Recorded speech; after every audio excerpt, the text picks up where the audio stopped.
तेणु आज कार्यक्रम समस्त को आम सचेतन करूँ जे ट्राफिक नियम आपण मैंने केमती पालन करेंगे।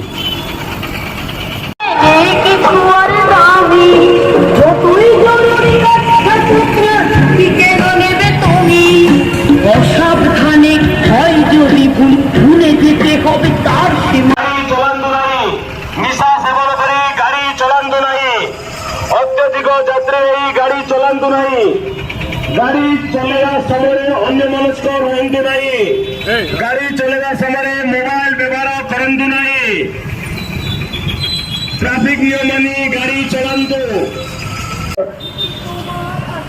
ट्रैफिक सचेतनता कार्यक्रम रे समस्त कालीमेलार जनसाधारण तथा जो मैंने जानवाहन चलाउछंती समस्त सचेतनता कार्यक्रम रे मोर समस्त कालीमेला पुलिस थाना तरफ समस्त को आज कार्यक्रम रे शुभेच्छा अभिनंदन।